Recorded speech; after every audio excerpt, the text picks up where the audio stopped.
Okay, here it is. It is Friday, 4 o'clock, and April 26th, and we got a spot. We are parked in backcountry lot of the Great Sand Dunes National Park, and we weren't able to get Indian Grove, which is sign. We are here, we are going up there, we're coming back, dunes are there. That was super quick. But it's 4 o'clock in the afternoon, and we were not able to get Indian Grove. Oh, sorry, my pack is heavy. But we were able to get Buck Creek for the first night, and Escape Dunes for the second night. And we already escaped, shall we say, a rain cloud, so we're hoping it dies out this evening, and tomorrow we will be chased by rain. So we'll see how it goes. Look at that.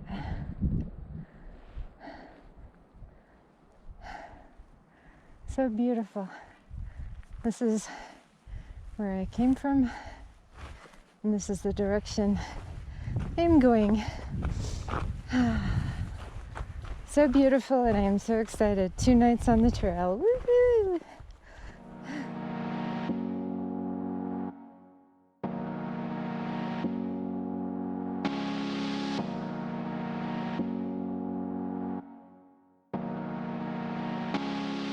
Okay, campground number 1, Buck Creek. And we just passed what we believe is the actual Buck Creek, and there was water flowing, enough to filter, which means I did not have to carry 5 liters. Oh my God, my pack is a little heavy with water right now, but I'll take care of that this evening, and I'll assume Castle Creek is flowing, so I'm definitely not carrying as much tomorrow. And I remember the spot. There's the kitchen over there. And the actual campsite is in a ways. You have to go to the metal post and camp within, sorry, my sunglasses were falling down.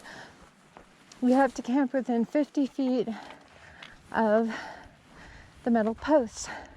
So we shall find it up here and set up camp, and then have a lovely dinner. Okay, it's dinner time. We are between squalls right now, so we found a sheltered place in these trees, and the dunes are out that way. And we are trying to have dinner real quick. We made a little windbreak for the shows. Mine is cooking right now, ramen noodles and beef. And yeah, hopefully we make it tonight.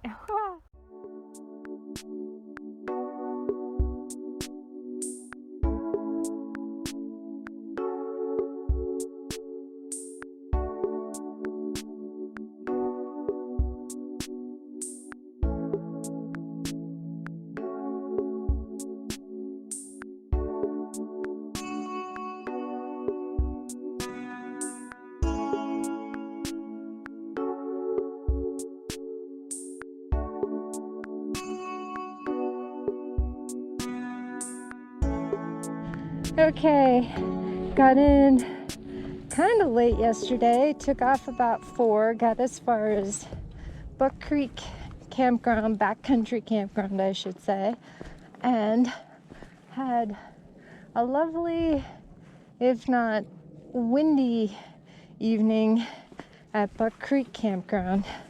And now we're all packed up and hitting the trail. It's 8:54 a.m. so not horrible, just shy of 9 a.m. That's respectable, I guess. Okay, we are still doing the first mile, and The first mile is a little slow going. It's rocky, hilly, lots of steps. Of course, my bone on bone in the left knee just loves all the steps. But we're almost to point of no return, and a very short while after point. Oh wow, look at the view. The 14ers.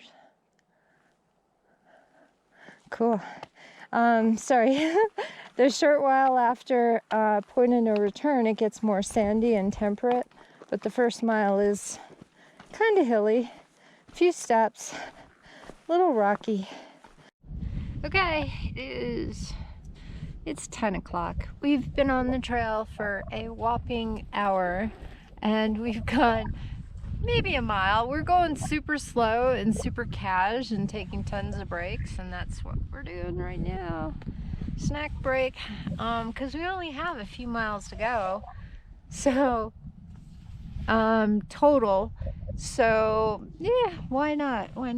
Dean was just motioning how many how many miles, and I was like, yeah, I know, we only got a couple miles, so let's go chill. Let's go super chill and take breaks. And okay, you can see Escape Dunes right over there. Escape Dunes is separate from the main dunes, and then 14ers. I think that's the Crestone Needle right there. I think. I'm not an authority. And then here is the main dunes. And we just ran into another couple, young couple. Looked like what, late 20s, early 30s? Yeah. Yeah, they were just humming down the trail, and they were coming from Aspen.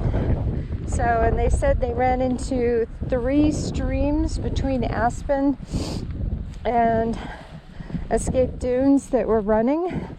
So that's encouraging. We'll have water right next to camp tonight for filtering and using, which means we don't have to carry as much or travel down to Medano Creek.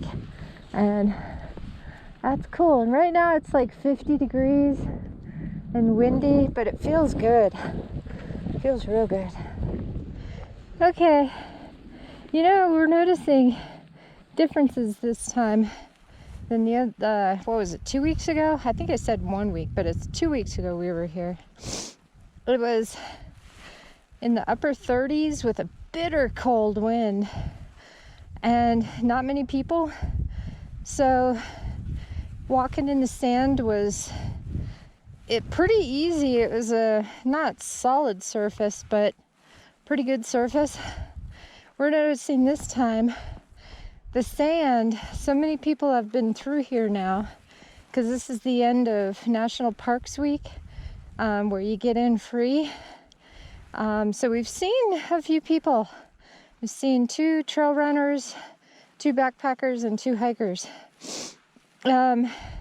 People are not tearing up the trail, but you know, walking on it, and it's getting a little mixed up. It is a very spongy trail this time, so I'm going kind of slow. Which way now? Because 1 step forward, half a step backwards, it seems. I'm trying to go forward, but it's a lot of work. Okay, you go. Jeez. And I recorded that. My left foot started slipping, and oh boy, and I got a pack on. That's the you just kind of fall. That's the knee that is bone on bone. So welcome to the realities of hiking when you're over 50. So anyway, like I was saying, the sand gave way under my left foot, and when I started sliding down with that left foot, the left knee was not happy. That's the knee that's bone on bone, and has a tendency to just give way. I think, from what I understand, the nerves in the knee, it's a way of protecting that bone on bone. Yep, we did it again. We're not on the trail. The trail is up here. Ugh. It's very steep in here. But anyway, you can hear, the whole reason that I started recording is you can hear, oh wow, look at it running. Castle Creek. Wow. So cool, man.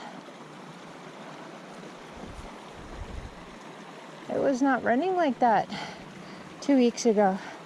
So it's good to see, because our camp spot is just up here, and it's backcountry for the national park. We have our pass, and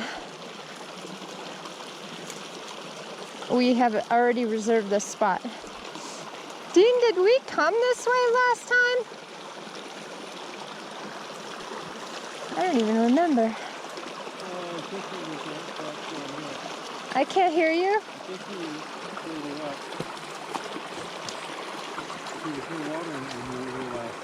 I can't hear you. There was no water last time.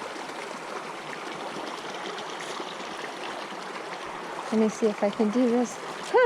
And I got my GoPro rolling, so I can feel my pack is hung up there. Ah! Did I just pull a branch down? I can't hear you. The tent pole caught on a branch. Oh, the tent poles. Gotcha. Yeah. How did... Oh, I see. Well, I mean, it's good that this is running, but... Ah, shit. Hand? Yeah, it may need a hand.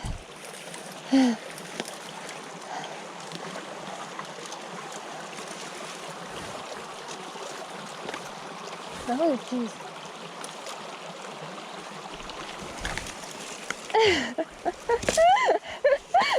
Okay, thank you. Thank you. I don't want to pull you over. All these weeds, it's hard to get through.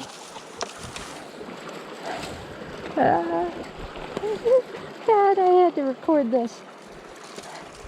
It's hard because the little willows, it's like parting of the Red Sea. Let me through. Okay. Whoa, wait a minute there. No, my pack is through. Hello everybody. We are here. I'm gonna turn the camera around. We are at Escape Dune campsite, and this is a really cool campsite, and we ran into these kids, these young guys who were camping here, and they made furniture. So we sat and chatted with them. They were on their way out, so we chatted with them and got to know those folks, and they were also photographers. So one was over here and one was over where we are parked. But they were also photographers, and one of them was Tim Canfield, Timcanfield, timcanfield.com. Because right away I honed in on the tripods, and I was like, ooh, you guys are photographers. Anyway, we're on our way to go filter some water, but we've kind of mostly got our camp set up, and it's not as sandy as the last one, so this is going to be super cool. Okay, we went over the little ridge, just, gosh, we're not even 100 feet from the camp, and you can see how everything is flowing, but now we need to filter water. I am using the tent stake bag to hold my water bottles, and I have my filter and everything. So next, filtering water. Okay, I just had to show everybody this. Look at the color of that water. This is what I've been filtering, but then you can see post-filter, the water looks kinda clear. Can you say cleaning all my bags and my filters when I get home? But cool little spot. We had to come down a gnarly little hill, and I'm kind of perched on the side of the embankment, but yeah, we're filtering this water. Oh boy.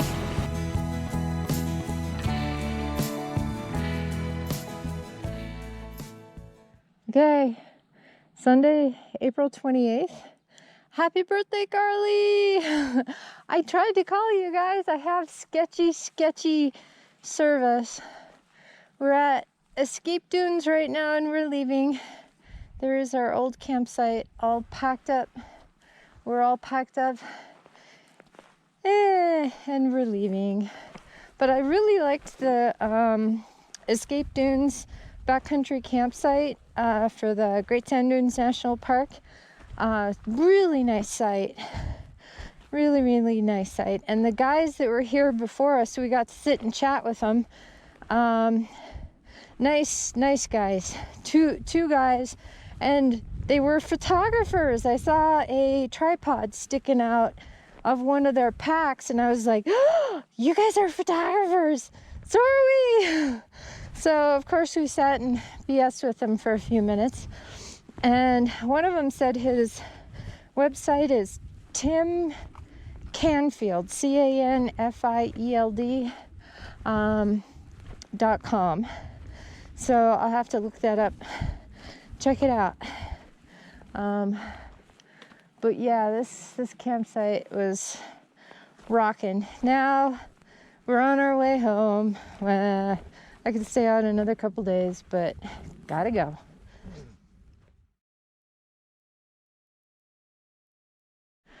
Okay, you recognize this spot from last time.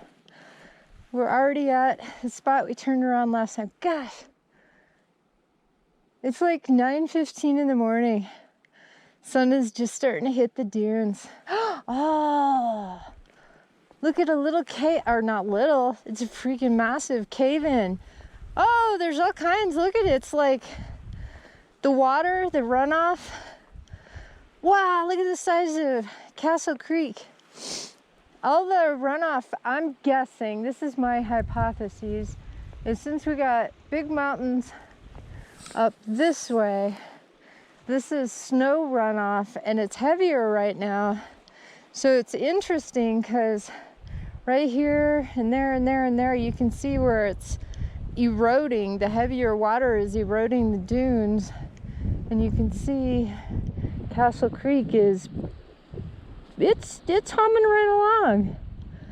That's what you have to drive through when you're on the road. So, and we gotta see, we still have to cross it. It's right down here. We did yesterday and it wasn't like tremendously a big deal. Our packs are lighter right now because of course we've ate food and we dumped all our water except for what do I have, half a liter. I figured it's like a Gatorade sized bottle strapped to my shoulder strap. That's all I have to get me back because I'm like, you know, I don't want to carry any extra crap with me this time, so I'm not going to.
how pretty with the morning sun.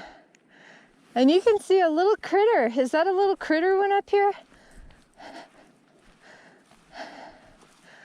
Yeah, there's like a... No, it can't be a critter. Yeah? Because look at how big up there. A jump. So it looked like coyote tracks back there. Yeah, I heard him that one night. Straight up the dune. I think it's coyote. In shape, little guy. See, doesn't look like deer. Huh. Interesting. I wonder what kind of special adaptations coyotes have formed for the dunes. I know the ranger was saying they have kangaroo rats. Yeah. So if those critters go up in the dunes, I don't know if they burrow in the dunes. That would be harsh because I bet you that would collapse. But I bet you coyotes eat the kangaroo rats. You would think. Well, they're pretty clever. I'm sure they've got some sort of hunting technique. Yeah, but I bet you that's what they hunt is the kangaroo rats. They might have a thing where he sees one and chases him up. I don't know. Yeah. Okay, now we're coming back to escape dunes. Another thing the ranger said is the trail is constantly moving, and you can tell because that's an old trail marker and it's almost buried. It's like, well, you know, ish. It's the trail ish. I'm sure it's not a huge big deal. It's so pretty in the morning. Pretty stuff. Tell me about the dunes. Okay, yeah. Well, the dunes are constantly moving because you've got, what happens is can you lean down? Yeah. If you look at the way dunes move, is the dune will have a shallow slope, and then a sharper slope. And when you see this, you know the prevailing winds is in this direction. Because what happens is the individual sand grains are blown along and they bounce along this. That's called saltation when it bounces. Uh-huh. And then when it gets to this part of the dune, it falls over and there's no wind, so it goes there. So you keep having these sand grains moving across here and depositing down here. So what happens is this dune will migrate like this. Oh, it just keeps pushing. Yeah. Wow. So when you see a sand dune like this, that tells you the wind is blowing this way, and it's also the direction that it's going. Huh. Now some of the dunes you see are cusp shaped. So like it's like this. Yeah. And this is the slope here. Like a cirque? Yeah, like a little cirque, and this is the steep part. Yeah. The same thing happens here. Is that erosion? Well, what happens is the same thing is going on here, but what happens is the sand grains come across here, but they some fall down this way. Yeah. And so they make this pointed shape because they sort of come down, but they fall over to the side. Huh. And this type of dune, I believe, is called a barchan dune. Barchan dune? Yep, B-A-R-C-H-A-N, I think. Huh. And San Luis Valley is an old, ancient lake bed, and this sand is all the sand that's blown across San Luis Valley, migrated across San Luis and then Valley. the mountains behind it slow the wind down. So if the wind's blowing across the valley, then it slows down when it gets here. That's a technical term. And that concludes today's lesson. It's kind of cool. I mean, you can tell this stuff moves. It's ever changing, and yeah, so all these dunes are all moving this direction. it's interesting how the animals adapt, because you can hear, like, if I'm quiet, there's tons of birds out there. And last night at the campsite, oh, I'm sorry, are you? I'm done. You're done? Okay. Somebody's gonna come across here and go, what? Last night when we were in the tent, about 1:30 in the morning, I heard an owl, a big owl. Dean heard it too, and it was very chatty. And there was another bird across the other direction that was making almost a chicken noise. I mean, the owl was doing hoo, hoo, hoo, and the chicken noise on the other side was so I don't know, maybe that's the noise that male and female owls make. But I was so fascinated, 1:30 in the morning, and we're listening to these birds talking to each other, and I heard the owl at one point flying. I heard his wings flap. He flew across the camp to get to the other side where the I can't make it. You get the idea. Where that noise was. So I don't know, maybe a couple of birds were propagating in camp. Oh, I don't know. It seems kind of late, but it's fascinating. Even though it's the desert, tons of birds, tons of activity. And I'm hoping and praying those aren't spiders that come out of those white orbs that hang on those. Yeah, right here. These are white orbs. If it's a spider, man, shoot it. I'm gonna say it's beautiful little butterflies.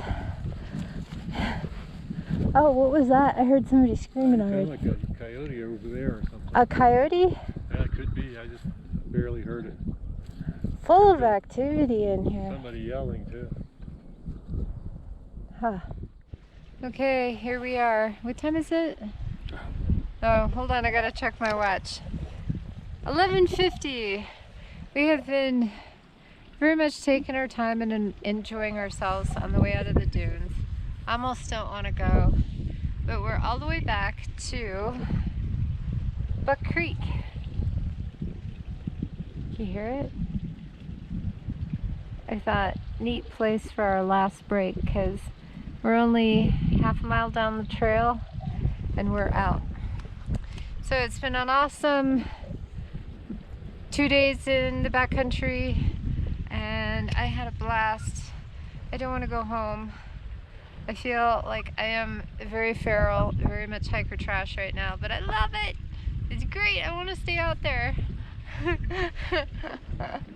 But we have to go. Hi. Yeah.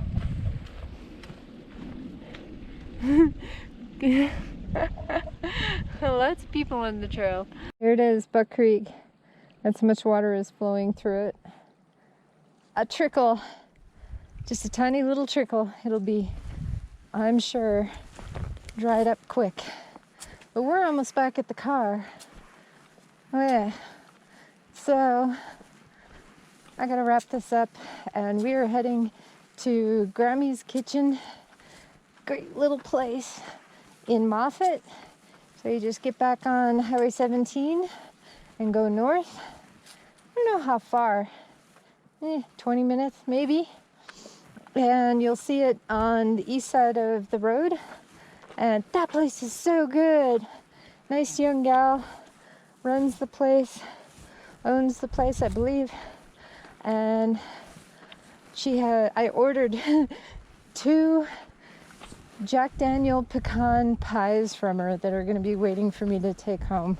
So what a fabulous way to end a fabulous weekend. Okay, this is it. The last few steps on the trail. Now we're back to Loop 2 of Pinyon Flats Campground, and there's the truck, and goodbye, Great Sand Dunes National Park and Preserve. It was fun. Now, time to change and then get some food.